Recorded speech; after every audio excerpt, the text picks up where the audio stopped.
Rádio. Novelo.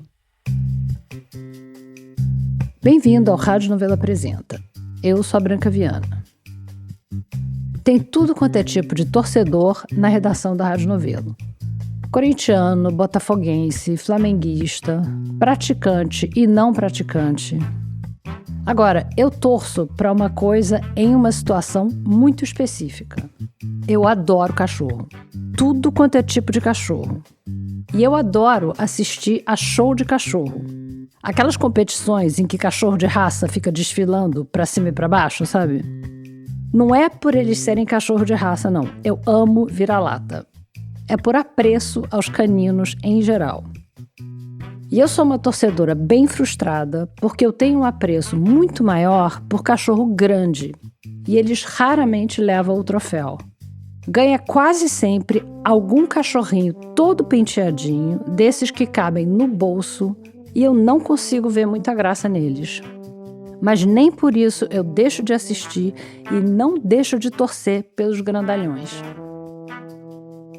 Essa semana, no Rádio Novelo Apresenta, já que a Copa do Mundo está se avizinhando, a gente tem 2 histórias sobre torcida. 2 histórias que dá para dizer que se passam na arquibancada, mas com meio século de diferença e coisas muito diferentes em jogo. No primeiro ato, a gente foi fisgada por uma nova modalidade. Daqui a pouquinho, quando a gente voltar, quem conta é a Maíra Valejo.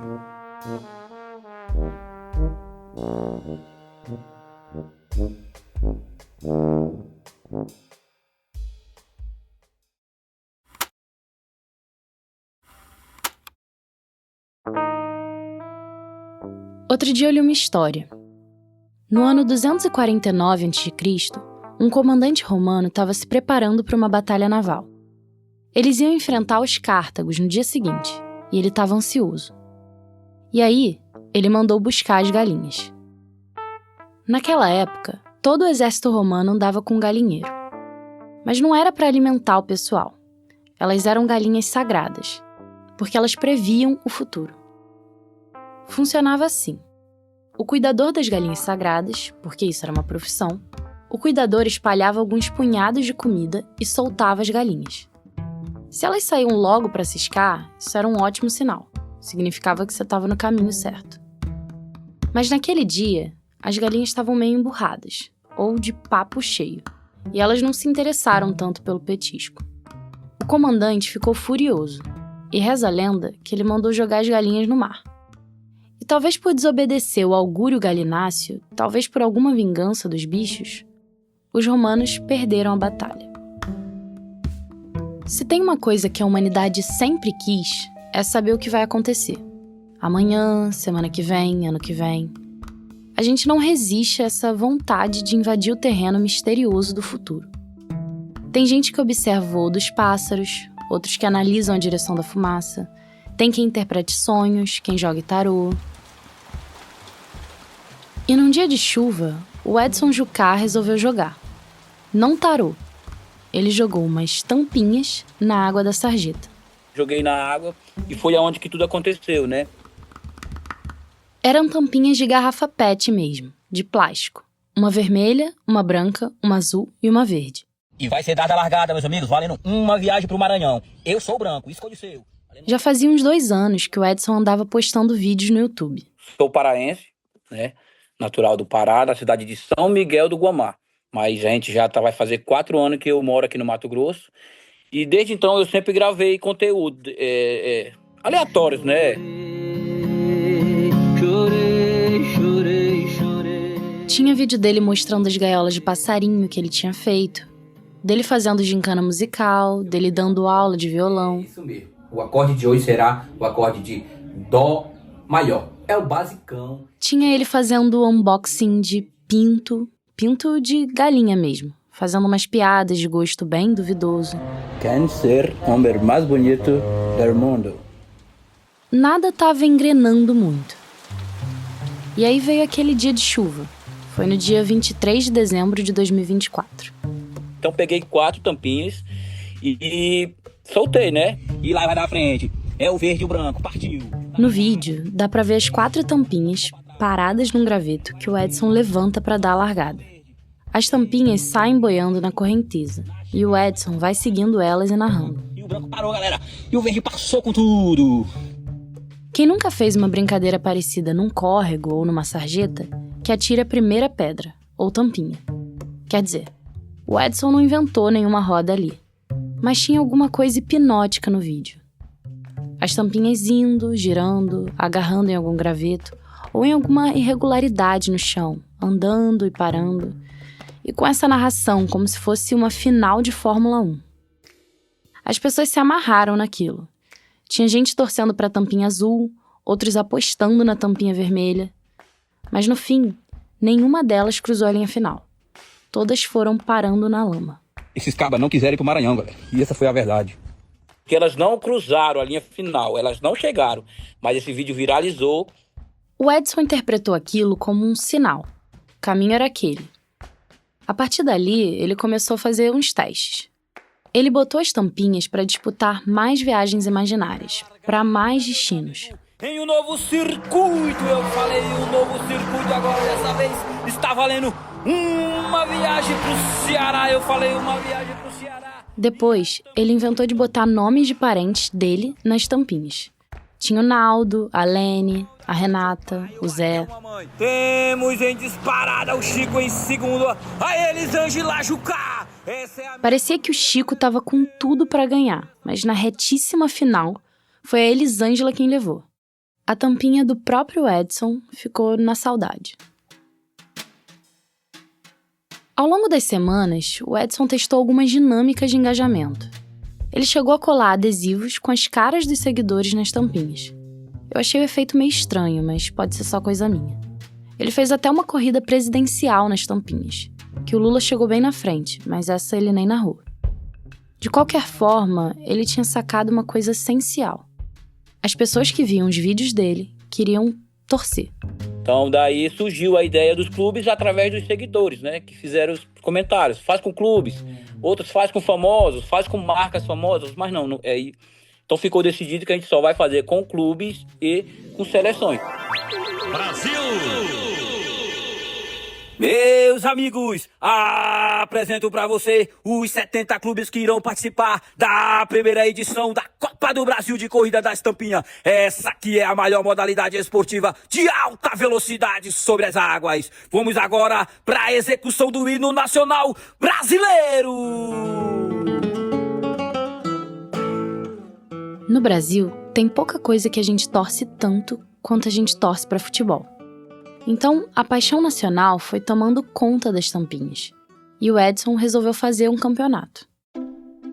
Ele levou as tampinhas para um riacho maior, para a corrida durar mais tempo. E ele até batizou esse esquema de circuito noite e dia, porque tem uma hora que as tampinhas entram no túnelzinho e depois saem de novo na luz. O Edson trabalha numa serraria, então ele pegou umas tábuas de madeira para fazer uma borda no riacho e dar mais velocidade. Ele fez uma linha de chegada trabalhada, com uma estruturazinha metálica adesivada com a palavra chegada. E ele adesivou todas as tampinhas com o escudo do clube que elas representavam. Então eu já pensei num projeto bem ambicioso. Eu fiz 70 clubes. A nossa primeira competição com clubes foi a Copa do Brasil, o ano passado. O Edson fala nossa porque essa estrutura toda não é feita só por ele. A equipe ainda conta com a mulher dele, a Eutiane, e a filha, a Marian. A Marian vai com ele gravar. Ela pega as tampinhas e coloca todas aleatoriamente na linha de partida, para ninguém ser favorecido no posicionamento. E a Eutiane fica nos bastidores da produção, que tá ficando cada vez maior. Hoje a gente tem em torno de 2.000 tampinhas aqui numa sacola guardadinha, né? Cerca de 350 clubes, mais ou menos, em clubes, né? Organizados, adesivadinhas, e quase 2.000, várias cores, né? Hoje em dia, o Edson tem mais de 80 mil seguidores no Instagram dele. E só vendo pra entender o fascínio. Eu sou uma flamenguista bem não praticante, mas eu me peguei torcendo muito pela tampinha do Flamengo. O Edson passou uma boa parte da conversa me explicando tudo o que ele faz para igualar as condições para as tampinhas.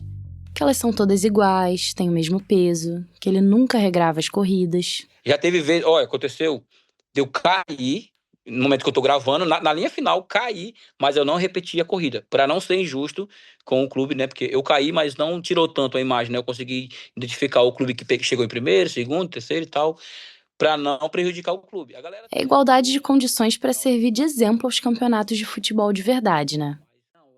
Tudo começou com a Copa do Brasil das Tampinhas. Mas em pouco tempo, o Edson começou a fazer campeonato carioca, paulista, mineiro, alagoano, baiano, gaúcho, campeonato brasileiro. O calendário das Tampinhas começou a ficar tão cheio quanto os dos times da vida real. Só que com antecedência. Se seu time ia jogar domingo, você podia torcer pela tampinha dele na sexta. Em algum momento, o Edson começou a usar a palavra previsão nos vídeos dele. Previsão da Supercopa do Brasil 2026. Nesse vídeo, que foi lançado 2 dias antes do confronto entre o Corinthians e o Flamengo, a tampinha paulista abriu uma vantagem imensa para a tampinha carioca e manteve até o final. Tinha corintiano confiante comentando no vídeo, comemorando a previsão do Edson. E aí, no dia 1º de fevereiro, a realidade imitou as tampinhas. 2-0 pro Corinthians. Não, eu não me considero uma pessoa supersticiosa, né? Não me considero, não. Só que quando ele soltava logo a tampinha do Flamengo, que é o time dele também, ele sentia um friozinho na barriga. Quando é bem negativo assim pro Flamengo, eu fico com aquela coisa ruim, temendo que a tampinha acerte. Ele é do tipo que não crê em bruxas. Pero que lá sai, lá sai. Quando eu fiz Flamengo e PSG, e aí o PSG ganhou, né, nas tampinhas. E aí foi fatal também. Ganhou lá, e a galera vem lá me parabenizar, parabéns, você acertou e tal, mas eu já tava triste, né, que era o meu Flamengo que tinha perdido. Bom, talvez você já esteja adivinhado onde é que isso tudo foi parar. Sim, tem gente que faz aposta baseada nas tampinhas. Meu cunhado, né, na verdade, ele fez baseado nas tampinhas.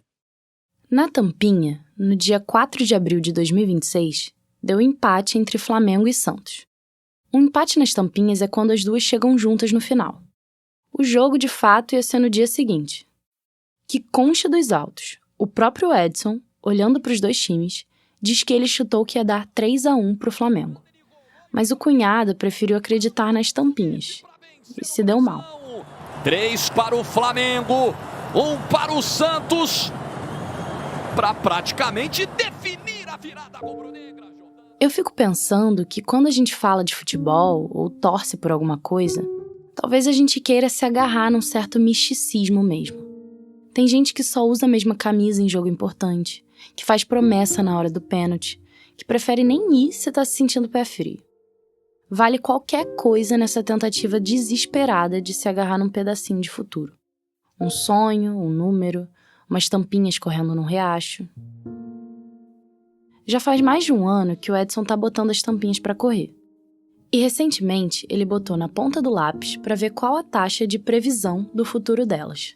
Eu fiz todo um mapeamento e eu cheguei à conclusão, pegando todos os vídeos do ano passado até hoje, elas acertaram 50%. Então elas estão pra lá e pra cá. 50%. Ou seja, a mesma taxa que dá jogar uma moeda pro alto. O Edson jura que isso tudo nunca foi um exercício de adivinhação. Mas não dá pra controlar a reação do público, né? E bom, acontece que tá chegando um evento que, historicamente, tem sido foco de muita futurologia. Não sei se você lembra do polvo Paul. Ele era um polvo mesmo, num aquário na Alemanha. Num dia de 2008, botaram 2 caixas na frente dele. Uma com mexilhão e outra com uma ostra. E cada caixa tinha uma bandeira de um país. Isso porque a Alemanha ia jogar a Copa UEFA naquele ano. O que se descobriu é que o Paul era mesmo um polvo patriota. Ele apostava, entre aspas, que a Alemanha ia ganhar todas as partidas.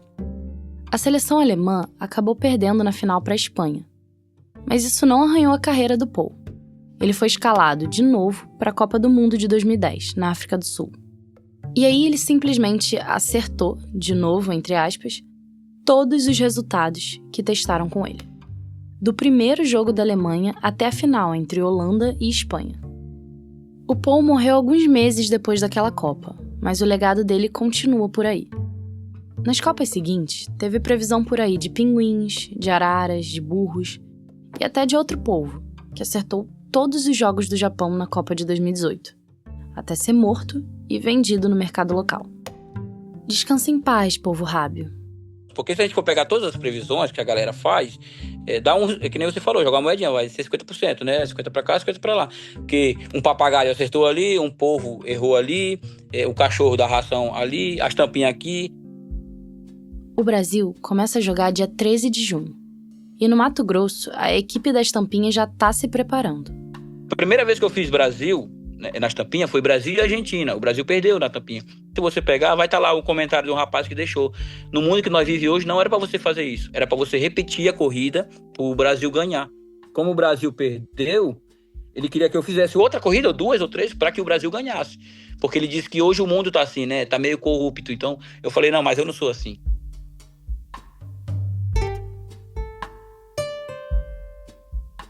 Toda essa história começou porque muita gente descobriu, ou redescobriu, o prazer quase escondido de torcer para uma tampinha boiando num riacho. Mas o Edson reparou que, no meio de mais de 2.000 tampinhas dele, poucas têm recebido tanta rejeição quanto a da seleção brasileira. Quer dizer, esse um rapaz que estava pedindo uma trapacinha das tampinhas era uma exceção. A galera mesmo tá torcendo contra o Brasil. Se você ver o comentário, a galera... eu não sei porque a galera não quer torcer pro Brasil. No dia 24 de março, teve Brasil e França nas tampinhas. A França abriu uma vantagem enorme, mas o Brasil virou o jogo e ultrapassou a seleção francesa no meio do caminho. Nos comentários, até tinha gente comemorando, mas também tinha gente duvidando seriamente do poder das tampinhas, dizendo que a seleção só ia ganhar no riachinho do Edson. E no final, deu 2-1 para os franceses. Como eu já vi muitos comentários negativos, querendo que o Brasil perca, a galera fica muito feliz. Eu não sei o que acontece. E não é pessoas estrangeiras, viu? São brasileiros mesmo. Tem um limite do que o Edson consegue controlar no mundo das corridas de tampinha. Dá para melhorar a rota, investir mais nos adesivos, caprichar na edição. Mas se o pessoal não quer apoiar nem a tampinha do Brasil, não tem muito jeito.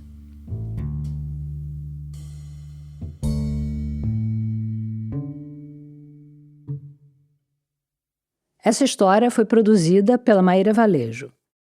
Aliás, essa foi a primeira entrevista do Edson para a mídia e ele ficou tão contente que fez até uma corrida personalizada com uma tampinha da Rádio Novelo para comemorar. O vídeo está linkado no site para você assistir e torcer pela nossa tampinha. A gente volta daqui a pouquinho. No segundo ato do episódio, a gente foi atrás de outra história que se passa em clima de Copa do Mundo, mas com pessoas que estavam lidando com um dilema bem sério. E só para avisar, essa história fala de violência. Quem vai contar é o Vitor Hugo Brandalize. Na madrugada do dia 15 de junho de 1970, um grupo de 40 brasileiros desembarcou em Argel, na Argélia, depois de um voo complicado. Até teve uma boa refeição a bordo, e logo depois da decolagem, o piloto avisou que tinha um presente para os passageiros. Um voo panorâmico pela Baía de Guanabara. Mas estava difícil para os passageiros curtir tudo isso, porque eles estavam algemados. Esse avião estava levando um grupo de presos políticos que tinham acabado de sair da cadeia. A liberdade deles tinha sido negociada em troca do embaixador alemão Ehrenfried von Holleben, que por sua vez tinha sido sequestrado por integrantes de organizações armadas contra a ditadura no Brasil. Foi mal o grupo desembarcar em Argel às 4 da manhã e eles foram logo cercados por jornalistas do mundo todo que queriam ouvir sobre o momento político no Brasil. O avião que tinha deixado eles decolou de volta imediatamente. Mas antes, os policiais que estavam acompanhando o grupo avisaram que se eles pusessem o pé de volta no Brasil, eles iam ser mortos. Nesse contexto, isso que eu vou dizer vai parecer a menor das preocupações. Mas dali a 6 dias, ia ser a final da Copa do Mundo de 1970. O Brasil do Pelé, do Tostão e do Rivelino, uma das maiores seleções brasileiras de todos os tempos, ia pegar a Itália na final da Copa para tentar conquistar o tricampeonato. Boa parte do grupo que tinha acabado de pousar em Argel era apaixonado por futebol. Mas naquela circunstância, fazia sentido torcer pelo Brasil? fazia sentido torcer por aquela seleção que era usada como peça de propaganda da ditadura? Do regime que tinha torturado e tentado matar eles? O grupo estava rachado, e a iminência da final desencadeou uma série de discussões acaloradas. Eu já tinha ouvido algumas versões dessa história de que a esquerda brasileira se dividiu entre apoiar a seleção ou não na Copa de 70, que era quando a repressão e a violência da ditadura estavam no auge. Esse dilema já foi tema de muito estudo e até de um filme que eu lembro bem, o ano em que meus pais saíram de férias, do Karl Hamburger. Mas como que essa história se deu de verdade? E o que ela diz sobre a gente, sobre a nossa forma de torcer pela seleção brasileira? Eu pensei que se tinha alguém que podia falar disso, era esse grupo de presos políticos, que tinha acabado de conhecer na pele o pior que um regime político pode oferecer, os centros de tortura do DOPS e do DOI-CODE, no Rio de Janeiro e em São Paulo, e que saiu de lá direto para a final daquela Copa. Pesquisando sobre esse episódio, um amigo me indicou um livro chamado O Crepúsculo do Macho, do Fernando Gabeira. O Gabeira estava naquele grupo de exilados na Argélia. E nesse livro, ele fala das, abre aspas, muitas discussões em torno da Copa. Alguns decidiram que iam torcer contra o Brasil, pois a vitória ia servir para uma propaganda da ditadura. Debates intermináveis, gritos, insultos. Eu queria saber o que era falado naqueles debates intermináveis. E que gritos e que insultos eram aqueles. Então, seleção com o país e o país com a ditadura. Eu fui atrás dos 40 da Argélia, que é como o grupo ficou conhecido. No site do Memorial da Democracia tem uma foto da lista original dos exilados. A lista que tinha sido enviada para os órgãos de repressão da época, exigindo que aquelas pessoas fossem libertadas. Eu bati o olho nos nomes e o primeiro que me chamou a atenção foi o número 9, Cid de Queiroz Benjamin. Cid Benjamin, hoje sou aposentado, jornalista e professor. O Cid é uma pessoa pública. Ele tem vários livros publicados, já apareceu em muito programa de rádio e TV. Mas o nome dele chamou a minha atenção por um motivo bem mais prático. É que eu sabia que ele é vizinho da minha colega aqui na Novelo, a Evelyn Argenta. Quer dizer, essa minha busca estava começando com o pé direito. Era muito ativo na guerrilha urbana. O Cid fazia parte do MR8, o Movimento Revolucionário 8 de Outubro, um grupo de resistência armada à ditadura. O mesmo do Gabeira, inclusive. Eu participei de todas as ações armadas do MR8. Os assaltos a banco para financiar a organização, as expropriações de documentos em cartórios, as operações de deslocamento de militantes procurados. Fui preso em 21 de abril de 1970. Eu estava muito procurado.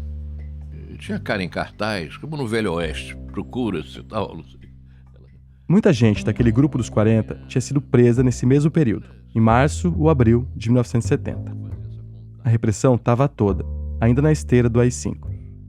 Foi uma época de prisões sem mandado, de presos sem comunicação nenhuma com o lado de fora e do uso sistemático da tortura. Isso foi em abril de 70. E tinha a questão da Copa do Mundo, que ia ter o interesse imediato.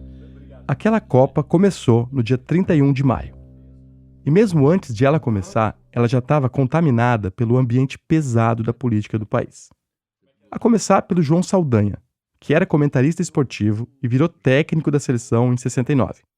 Ele que montou aquele time que fez uma boa campanha nas eliminatórias e que classificou o Brasil para aquela Copa. E um cara muito admirado, querido, e era um cara destemido, muito bom de entrevista, de gogó. Tanto que criou-se essa expressão, João sem medo. O Saldanha era um cara de esquerda. Com relações com o Partido Comunista. E ele acabou sendo demitido 2 meses antes da Copa. Ele saiu atirando, acusando o presidente, o general Emílio Garrastazu Médici, de tentar interferir na escalação do time. Quase mandou o Médici a merda. Ele disse, olha, ele que escalhou o ministério e eu escalo a seleção. O Saldanha caiu. O Zagallo assumiu como técnico. E a seleção partiu para o México para jogar a Copa. O Médici não escalava a seleção, mas ele fazia de tudo para colar a imagem dele na do time. Ele vivia acompanhando os jogos com radinho de pilha, ia direto no Maracanã, se enrolava na bandeira. Tem várias fotos dele nos jornais fazendo essas coisas. Paralelamente a isso, havia um ensaio do troço que depois a ditadura fez mais, mas ele estava começando a fazer ali, que era dessa propaganda do Brasil grande, Brasil para frente, ame ou deixa, essa coisa dos militares. Já tinha uma mobilização grande e os militares faziam um esforço muito direcionado no sentido de identificar a seleção com o país. Então, seleção com o país e o país com a ditadura. Bom, nesse quadro, transcorrem as eliminatórias e eu sou preso. A Copa rolando e o Cid preso no DOI-CODE, que era o centro de tortura do Exército. No DOI-CODE tinha uma coisa que era muito clara. Os militares acompanhavam muito. Então, na hora do jogo do Brasil, não tinha tortura. Eles estavam vendo o jogo. Alguns até diziam, se o Brasil perder, vocês estão fodidos. O Cid lembra de um dia que ele foi acordado bem cedo. Aí aos pontapés e posto assim no corredor que ligava algumas celas, outras salas com as salas de tortura. Me tiraram lá do DOI-CODE e puseram num camburão, me levaram para o Galeão, de onde saiu o voo para Argélia. As pessoas, enfim, não se dão conta como eu saí da prisão para ir para Argélia, né? Em outras unidades da polícia política pelo país, outras pessoas também foram tiradas das celas. Eu saí da prisão em 1970, saí nesse estado, com os tornozelos sangrando, né? Que o pessoal colocavam, né? Enfim, algodão molhado em torno dos fios para você receber choque e não deixar marca, certo? Só que depois de horas de coisa, você destrói os tecidos, né? Esse é o Ladislau Dobor. Ele era o número 26 naquela lista dos 40. Sou professor de economia na PUC de São Paulo, mas também na área de educação, administração, porque trabalho de maneira ampla. Tenho meus 85 anos, fizeram uma grande farra para o meu aniversário e hoje eu olho assim com espanto as coisas que eu já enfrentei. A Copa do Mundo não era nem de longe a prioridade do Ladislau quando ele ficou sabendo que o nome dele estava na lista para ir para a Argélia. Eu sei que eu saindo do DOPS aqui de São Paulo, o general veio inspecionar para ver como estavam porque são preocupados. De repente, gente torturada, de repente colocada no âmbito internacional, frente à imprensa mundial, certo? Quando ele olhou para minha perna, aquele buracão sangrando, ficou muito irritado. Não por eu ter sido torturado, né? Mas pela marca, né? Que serviço porco, disse ele. Certo? Esse é o nível, um general. Tá? O Ladislau era um dos dirigentes da VPR na época, a Vanguarda Popular Revolucionária, o grupo do Carlos Lamarca. Mas, na realidade, a gente é levado de avião para o Rio, junta-se os 40 e troca do embaixador alemão. Veja que interessante, né? Para você salvar pessoas, você precisa pegar um diplomata de peso internacional que pressione o governo para liberar as pessoas, certo? Porque o governo não respeita simplesmente as leis, não tem problema de fazer tortura, coisa do gênero, né? Era uma forma da gente conseguir, a gente salvou um bocado de gente através de sequestros, uma situação limite, digamos assim. E aí a gente foi para... Quando eu comecei a falar com alguns dos 40, eu não sabia por que eles tinham ido parar na Argélia, especificamente. Foi o Ladislau quem explicou para mim. Ele falava francês, então ele acabou virando um dos intérpretes e um dos porta-vozes do grupo. Nós estamos, em 1970, em plena luta de independência de tantos países. E luta de independência que, apesar de 1 milhão de mortos, a Argélia conquistou. A Argélia tinha sido colônia francesa, certo? Então se tornou um polo de atração para todos esses diversos movimentos africanos que estavam lutando ainda. Na verdade, a Argélia não estava inspirando só os africanos. Desde que conseguiram a independência, em 1962, o país ficou conhecido como a Meca dos revolucionários no mundo. Isso porque eles adotaram uma política de não alinhamento às duas potências na época, nem aos Estados Unidos e nem à União Soviética. E trouxeram para o debate a ideia de solidariedade entre os países do chamado Terceiro Mundo.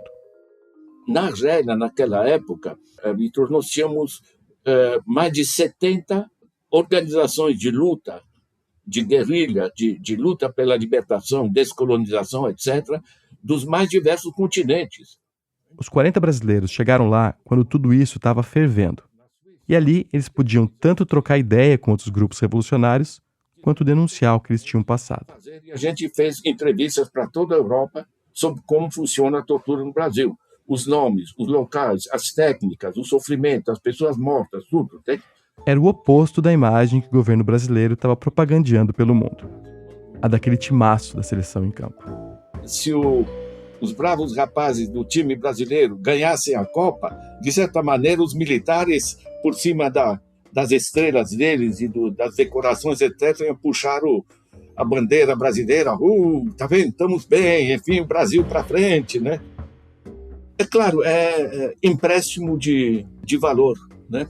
Sem nenhuma base, porque estavam fazendo barbáries. Então, a gente discutiu, sim, entre nós, que o Brasil ganhar a Copa, de certa maneira, claramente seria utilizado como um argumento político. A preocupação maior é que a gente estava colocado nessa contradição, né, entre a vontade de que o Brasil vença e a tristeza de que isso seria explorado pelo que havia de mais podre no Brasil. Para muita gente, era difícil desvincular esse podre da seleção brasileira. Mas para o Ladislau, era impossível. Eu não lembro qual o jogo que eu estava no interrogatório, no DOPS, e era o jogo do Brasil, não tenho certeza. Mas eu sei o seguinte, eu estava nu, tá, pelado, porque penduravam a gente, enfim, para botar os fios, né, os elétricos em diversas partes, me puseram numa cadeira, carregaram com algema por trás da cadeira, me carregaram pelado em cima da cadeira para uma sala onde tinha televisão, ali no DOPS. Uma sala de um delegado, coisa assim, certo? Então, eu assisti o jogo pelado entre vários policiais que estavam ali, teoricamente, fazendo interrogatório, mas estavam vendo o jogo. Né? Gol! Esse é o nível. Você sabe o que é? O ser humano é uma coisa curiosa, sabe? É uma coisa curiosa. Na realidade, para mim, eu adoro futebol, mas essa Copa realmente não me passa pela garganta, sabe? Ou seja, ele com certeza era do time dos que não iam torcer pela seleção naquela final, né? Acho que não dá para simplificar, tá? Na realidade, é óbvio que eu torcia. Gostava de cada pequeno drible, cada movimento, enfim, que o Brasil levava vantagem, a gente fica feliz, certo? E tem por trás a consciência de que tem gente que pode transformar uma coisa bonita e feliz, uma vitória do Brasil, numa justificação das porcarias que estão fazendo. São coisas que a gente enfrenta, né? Muitas vezes há um conflito entre a dimensão emocional e a dimensão racional. Você tem uma balança que tem dois pesos, né? Mesmo com aquela memória tenebrosa do jogo no interrogatório do DOPS, a balança do Ladislau ainda pendia para o lado da seleção. E cada pequeno drible pesava. Eu fiz essa pergunta para todo mundo com quem eu falei do grupo dos 40. E a cada resposta eu ia ficando mais surpreso. Aqui de novo o Cid Benjamin. Eu somava, eu vou torcer pelo Brasil. Primeiro, estamos aqui nesse cafofo, em condições precaríssimas, machucado de porrada. Ele torcer ou não torcer não vai ter menor diferença. Então deixa eu curtir o futebol. Tem essa coisa de racionalmente, às vezes eu consigo me identificar com os dois lados, sabe? Eu adoro futebol, eu consigo dizer, é claro que eu torcer pela seleção do Pelé, Clodoaldo, Rivelino, todo mundo. Agora, eu também consigo racionalmente dizer, eu não vou torcer pro time que tá aí sendo usado como propaganda pelo regime que mata e tortura. Os dois lados tinham argumentos. Mas o Cid tinha uma teoria para explicar como acontecia a divisão sobre esse assunto. Na verdade, a clivagem se dava meio por longe das preferências futebolísticas. Quem acompanhava e gostava de futebol, em geral, torcia pelo Brasil. E aquela seleção dava gosto de torcer. Quem não ligava muito, entrava, mas a ditadura vai usar e tal. Então, eu Essa patrulha eu nunca participei dela, não. É a representação do país e de uma prática esportiva extremamente popular. Você tinha ali desde do burguês ao lascado torcendo pelo país, pelo Brasil. Pô. Isso aí é um belo argumento, assim, eu acho, pra gente sair disso. Tá bom. Os jogadores também dependiam daquilo para o seu próprio sustento. Não havia esse mercado milionário, bilionário que tem agora em relação a jogadores de futebol, né? Essa, trazendo mais um argumento à baila, é a número 19 da lista. Meu nome é Ieda dos Reis, nasci em Araçatuba, uma interiorana, estou com 80 anos agora. A Ieda foi uma das 7 mulheres naquela lista dos 40. E ela adorava futebol. Eu gostava bastante. A Ieda costumava acompanhar os jogos pelo cinejornal, em uma das 2 salas da cidade dela. A gente recortava fotografia de jornal, de revista, colava no guarda-roupa, grudava no rádio para ouvir a Copa. Só que, naquele Mundial de 70, a Ieda estava presa no DOI-CODE do Rio. Estava ainda numa fase muito difícil, estava muito fraca também, né? Estava só, como eu te disse, lambendo ferida, né? A Ieda me disse que ela não estava nem entre os que torceram pela seleção, nem entre os que torceram contra. Indiferente. Só um parênteses. Essa é justamente a posição da maioria dos brasileiros nessa Copa de agora, de 2026. Numa pesquisa que o Datafolha fez em abril, 54% disseram que não estão interessados na Copa. Por razões bem diferentes daquelas de 1970, obviamente. A Ieda, por exemplo, ela estava indiferente, mas ela simpatizava com aquele time, por causa do chão de fábrica. É publicidade para a ditadura? É publicidade, mas os meninos que estão lá não são os ditadores. Os ditadores são os militares. Depois do Cid, do Ladislau e da Ieda, eu falei com mais 2 pessoas do grupo dos 40. As 2 disseram que lembravam dos debates, mas também que elas estavam entre os que torciam pela seleção. A essa altura, isso estava começando a parecer um padrão meio estranho. Cadê o pessoal do contra? Houve muita animosidade, né? Sim. Esse era um tema quente, né? Esse que está falando é o Daniel Arão Reis, número 10 na lista dos 40. Era um tema quente e era um tema que realmente tinha a ver, né? Não era uma elucubração abstrata, né? Essa coisa... Era uma elucubração que se servia de debates muito mais antigos. Por exemplo, na Rússia, né? Quando estourou a Primeira Grande Guerra Mundial, a maioria esmagadora do povo russo aderiu, como os outros povos europeus aderiam à guerra, e os revolucionários que não aderiram à guerra ficaram isolados. Isso era argumentado. O Lenin, em 14, a massa toda foi para a rua, os deputados bolcheviques se opuseram na Duma, foram presos e não repercutiu nem na esquina, né? O Daniel me apresentou o conceito do derrotismo revolucionário. Basicamente, é a ideia de que tem que trabalhar pela derrota de vez em quando para uma revolução prosperar. É um conceito da Primeira Guerra, quando Lenin e os bolcheviques defendiam que o caminho para a revolução passava pela derrota do próprio país. Na verdade, pela derrota daquele governo, no caso, o governo czarista. Mas o Lenin não era o único evocado diretamente dos manuais da experiência revolucionária. O Mao Tse-tung dizia que o que caracteriza um revolucionário é a capacidade dele ir contra a corrente, dele se opor às maiorias, né? É preciso firmeza ideológica, né, e tal. Então você tinha uma linha de argumentação que não era desprovida de base. E não à toa ela congregava tanta gente. Para o Daniel, os mesmos argumentos usados para jogar praga no time do Zagallo explicavam os conflitos internos da esquerda no Brasil. Ele faz uma divisão entre a esquerda que se autodenominava revolucionária, da qual eu fazia parte, com as suas grandes ambições, que ela queria realmente não apenas empreender reformas no país, mas revolucionar o país, não queria apenas derrubar a ditadura, não é? A maioria, pelo menos, a imensa maioria daqueles que atuavam na luta armada queriam derrubar a ditadura e destruir o capitalismo. Não é? Bem diferente de outro segmento da esquerda. E se distanciava da esquerda tradicional, denominada, de modo muito pejorativo na época, esquerda reformista. Que se posicionava contra a luta armada e a favor de alianças com sindicatos e setores de centro e moderados contra a ditadura. E as esquerdas se dividiam muito nesse particular. As esquerdas tradicionais brasileiras, o Partido Comunista e o Partido Trabalhista, né, que eram as esquerdas que prevaleciam antes de 64, isso nunca foi um problema para elas.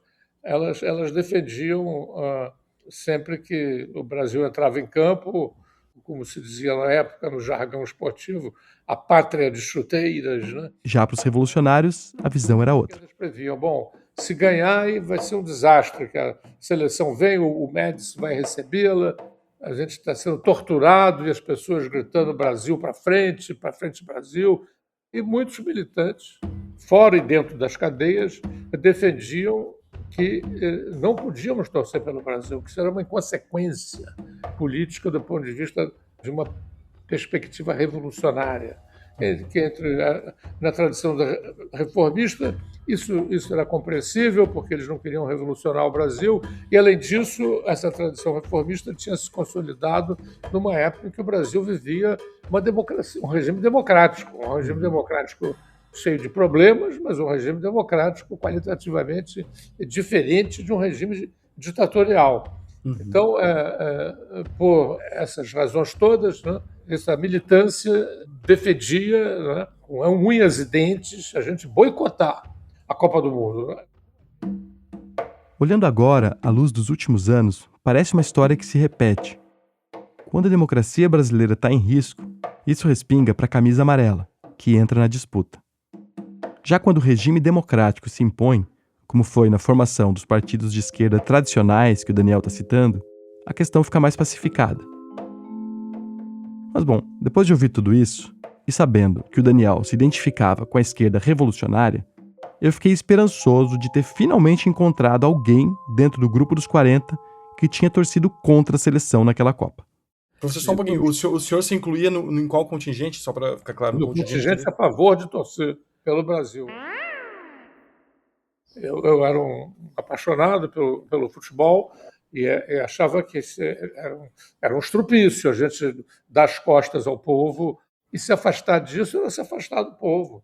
A gente tinha que torcer pelo Brasil, como a grande maioria do povo fazia, e denunciar as instrumentalizações que eventualmente certamente, né, seriam feitas. Bom, lá ia eu de volta para a lista dos 40, né? Qual ou quais daqueles nomes tinha mais jeito de ter nadado contra a corrente naquela Copa do Mundo? Ou de ter ido contra a corrente para frente que a ditadura estava querendo emplacar? Eu falei com mais pessoas da lista e eu ouvi uma frase que ficou comigo. Uma delas me disse assim: eu tô até lembrando de 2 pessoas que torceram contra. Uma foi assassinada pelo regime assim que voltou pro Brasil. A outra não sei se ainda tá por aí. Mas eu não vou dizer o nome dela. Eu não vou delatar. Delatar. Como se torcer contra a seleção fosse um crime. Na verdade, naquele contexto, quase que me parecia o contrário. Porque além da propaganda, aquela seleção tinha muitas conexões com o regime. O chefe da delegação era um militar, o brigadeiro Jerônimo Bastos. E o encarregado da segurança era Roberto Câmara Guaranis, que mais tarde até foi apontado pela Comissão da Verdade como um dos torturadores do regime. O Guaranis era um homem de confiança do Médici, e ele mandava relatórios diários da seleção para ele. Tá, você pode estar pensando, mas isso era gente no entorno da seleção, nada a ver com o time do Tri. Bom, aí teve isso que eu encontrei na pesquisa. Enquanto o embaixador ainda estava sequestrado, o brigadeiro Bastos publicou uma nota na imprensa dizendo que os jogadores, e até citava nominalmente o Pelé e o Rivelino, que eles achavam que os sequestradores eram, aspas, traidores e maus brasileiros, e que eles podiam prejudicar o desempenho da seleção. Eu citei essa nota para os militantes com quem eu conversei, mas nenhum deles lembrava, ou nenhum deles tomou conhecimento da fala do brigadeiro. Ou porque eles estavam presos, ou porque eles estavam chegando na Argélia naquele momento. Mas o fato é que não era difícil sentir raiva daquela seleção, apesar do bom futebol. E tinha esse relato de que muita gente tinha torcido contra. Só estava difícil encontrar alguém que admitisse. Eu já estava quase desistindo e começando a pensar no significado disso tudo, mas aí uma das pessoas com quem eu estava tentando falar me salvou. Ele não topou gravar a entrevista, mas conversou comigo. Ele disse que a chave era justamente a racionalidade. Ele tinha uma dica de quem, para ele, eram as duas pessoas mais racionais naquele grupo. Um era o Darcy Rodrigues, o número 11 da lista, que tinha sido sargento do Exército, e que, segundo essa fonte, era muito firme nos seus propósitos. O sargento Darcy morreu em 2022, mas eu falei com o filho dele, o Jorge. E foi um tiro na água. O Jorge achou engraçado e me disse que o pai dele era um apaixonado pela seleção e que até o fim da vida ele ainda ficava de pé quando tocava o hino nacional antes do jogo. O Jorge me falou que o pai dele contava com frequência a história dos companheiros que tinham ficado contra a seleção, mas que não era o caso dele. E aí sobrou o outro nome racional. Meu nome é List Benjamin Vieira, sou de uma família de classe média de Niterói. O List se formou em Direito, trabalhou como defensor público e depois do golpe de 64, ele começou a participar de passeatas. Até hoje eu gosto de correr, porque eu me lembro fugindo da polícia em 68. Quando a polícia chegava, eu tinha que sair correndo. Chegou um ponto que eles estavam até atirando. Aí veio o AI-5. Quando veio o AI-5, em dezembro de 68, ele entrou para a luta armada, também na VPR do Lamarca. Ele participou de várias ações, inclusive o sequestro do cônsul japonês. Por que o cônsul japonês? Primeiro que o cônsul japonês em São Paulo é mais importante do que o embaixador em Brasília, porque colônia japonesa em São Paulo é poderosa. E depois porque um companheiro nosso de origem japonesa tinha sido preso. Estava sendo torturado. Então era um pouco assim, toma lá da cá, contraposto. E, enfim, foi bem sucedido, já tinha havido... Esse sequestro foi em março de 70. O List foi preso em abril, entrou na lista dos 40 e chegou na Argélia naquele dia 15 de junho. E no nosso tema. Cada um tomou uma posição política ou esportiva que bem entendesse. Eu, pessoalmente, achei que, racionalmente, que a vitória do Brasil iria contribuir para enfraquecer a luta contra a ditadura. Se o povo tivesse revoltado, ia lutar mais contra a ditadura do que se ele estivesse contente porque o Brasil é campeão do mundo. Então, realmente, isso é uma atitude racional. Opa! Racionalmente, estava optando por não torcer para... racionalmente. Quando nós fomos ver o jogo, alguns torceram pelo Brasil. Companheiros nossos, alguns torceram pelo Brasil, outros contra. E assim foi o List para ver a final daquela Copa. Em Argel, o grupo ficou em uma espécie de colônia de férias chamada Ben Aknoun, um conjunto de bangalôs num espaço verde, afastado da cidade. Tinha um restaurante, um salão de jogos, área de reuniões com a imprensa. O grupo dos 40 ainda estava em Ben Aknoun no dia da final, e uma parte deles assistiu ao jogo juntos, incluindo o List. Era um lugar, acho que no restaurante. Acho que foi no restaurante, porque tinha várias pessoas. Ajeitou para Gerson, na meia direita, apalpa o terreno Gerson, vira na esquerda, para Clodoaldo, para Pelé. Um dos 40 lembrava que algum dos racionais ficou o tempo todo do lado da TV criticando o jogo, na linha do derrotismo revolucionário. Não era o List, ele não tem memória disso. Na memória dele, ele assistiu ao jogo calado, firme no propósito. Rivelino atacando o Brasil pela direita. Rivelino largou para Carlos Alberto. Caminho executa o centro para Tostão. Corta entretanto na área italiana. Mas só por 18 minutos. Prepara-se agora Tostão, cobrou para Rivelino e cantou a bola. Até que o Brasil fez um gol. Gol!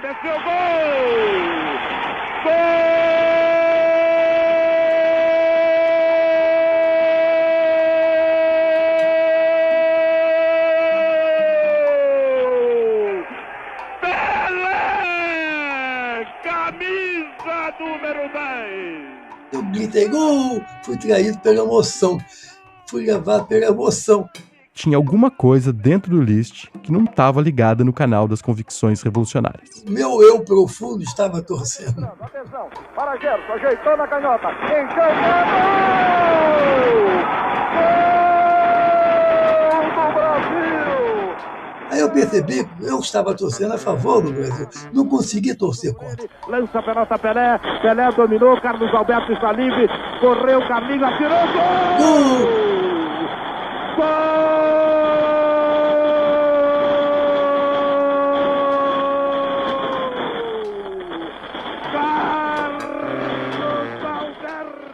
No fim, o torcedor contrário acabou virando a casaca também. É o tricampeonato mundial de futebol. Podem comemorar, chorem conosco. Brasil, tricampeão mundial de futebol. E os derrotistas, aqueles que apregoaram a derrota da seleção brasileira, Coloquem a cabeça no vaso sanitário e puxem a água. É hora de festa, é hora de emoção. Mas isso é minha experiência pessoal. Não posso falar pelos outros.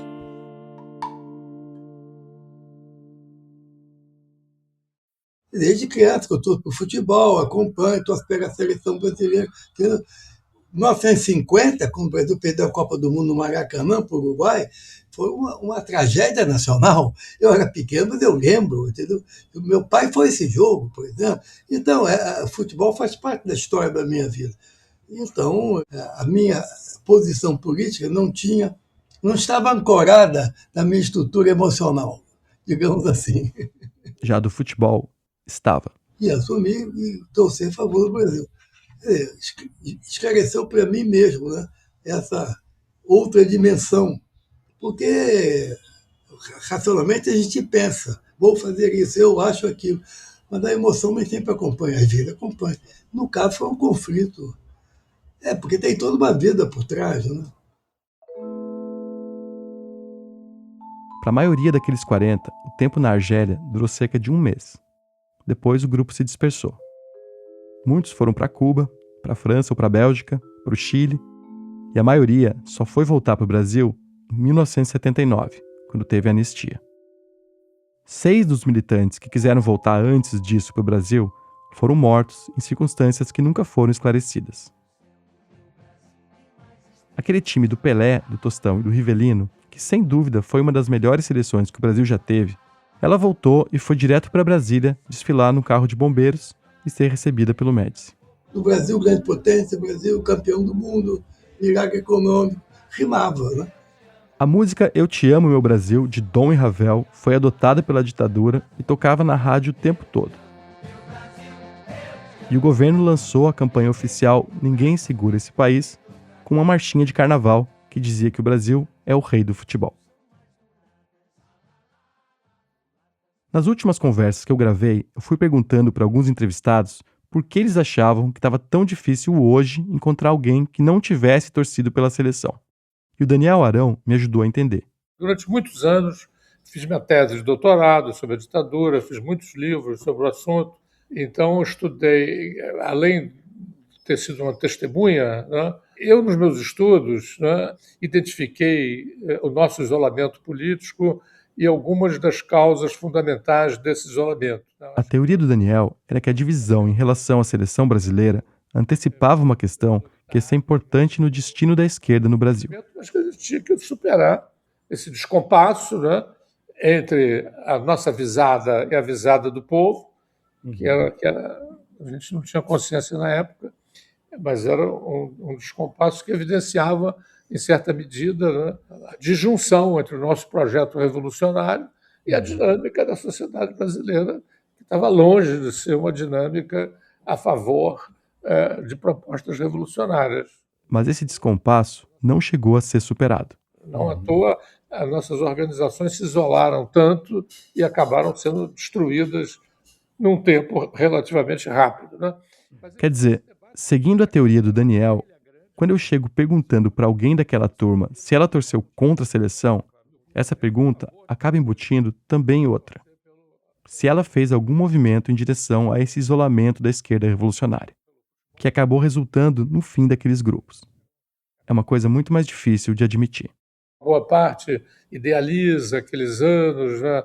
Acham que ali foi o melhor momento da vida deles, né?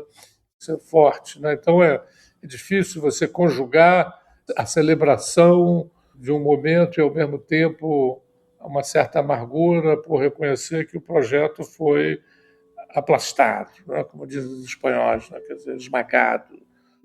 Além disso, você se auto-identificar como uma pessoa que se afastava, né, de um movimento que, afinal de contas, empolgou a sociedade, fica assim algo antipático, né? Então, acho que isso pesa, né? Quando eu pensei nessa reportagem, eu não estava imaginando que eu ia contar uma história sobre o poder do futebol e daquela seleção arrebatando todo mundo, até militantes que tinham tudo para torcer contra ela. Mas dá para dizer que o que eu ouvi de muitos deles, sobretudo daqueles que gostam mais de futebol, é que essa é uma história sobre o direito de apreciar o bom futebol e o futebol bonito. E também sobre a possibilidade de um divórcio entre o que acontece fora e dentro do campo. Acho que eu fui atrás dos 40 da Argélia porque, em algum nível, esse debate em torno da seleção estava rolando dentro de mim. Eu tenho tido dificuldade de usar a camisa amarela na rua. Já faz uns anos, desde 2013 pelo menos. E não é que eu passo o tempo todo me atormentando com isso, mas em tempo de Copa do Mundo, esse dilema volta. Também não tá fácil curtir a Copa desse ano, em que boa parte dos jogos vão ser em território americano, e considerando tudo que os Estados Unidos andam fazendo dentro e fora desse território. Só dar ibope para esses jogos parece um entreguismo. Ao mesmo tempo, essa vai ser a primeira Copa que o meu filho pequeno vai assistir comigo para valer, e eu queria que ele tivesse essa alegria como eu tive tantas vezes. Ou porque eu era pequeno demais para problematizar, ou porque as engrenagens democráticas estavam mais nos eixos, e dava para torcer sem culpa.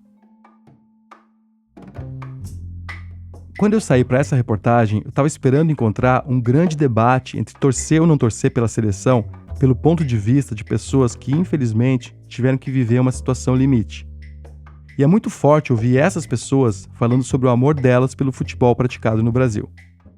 Ouvi de um depois do outro que a seleção se sobrepunha, até mesmo quando tinha um esforço consciente para evitar isso, me deu um novo jeito de olhar.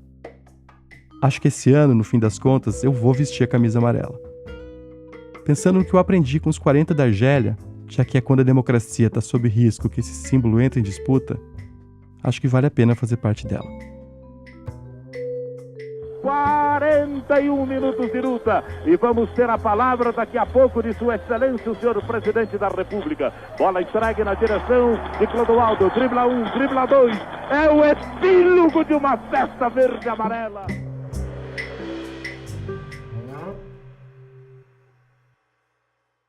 Esse foi o Vitor Hugo Brandalize. A gente agradece a todas as pessoas que contribuíram para essa reportagem. Além dos que aparecem no episódio, muito obrigada ao Alexandre Vaz, a Maria Cláudia Badan Ribeiro, ao Carlos Fayal, ao Edmauro Gopfer, ao Jorge Rodrigues e à Tatiana Merlino. Obrigada por ouvir mais esse Rádio Novelo Apresenta. Toda quinta-feira tem episódio novo. Tá aqui um pouco do que vem por aí. Contavam muitas histórias de pessoas que tinham sido mortas, jogadas na travessia da Baía de Guajará com pedras atadas ao pescoço. Isso daí impressionaria qualquer pessoa, né? Tinha história de alma penada, de visagem. O pessoal também contava histórias de fugas da ilha, de gente que estava tão desesperada para sair de lá que ia nadando ou numa canoinha qualquer. Quem é membro do Clube da Novelo consegue ouvir o Apresenta um dia antes, sem anúncios, e tem acesso a conteúdo extra. Para se juntar a gente e ganhar esses e outros benefícios, inclusive uma linda bolsa da Novelo, é só ir lá no nosso site. A gente volta daqui a pouquinho. No post desse episódio no nosso site, a gente vai deixar um link para a primeira corrida das tampinhas do Edson Jucá e também referências da pesquisa do Vitor Hugo sobre os 40 da Argélia. No canal da Rádio Novelo no YouTube, tem uma playlist só com histórias aqui do Apresenta que falam sobre futebol. Tem amnésia, goleada e uma defesa bem inesperada do Neymar como herói do proletariado. E todas as histórias têm até 30 minutos para você ouvir rapidinho durante o dia. A gente está fazendo várias curadorias dessas, tem playlist sobre música, política e dá até para ouvir episódios completos do Apresenta também. Então segue a gente no YouTube para não perder nada.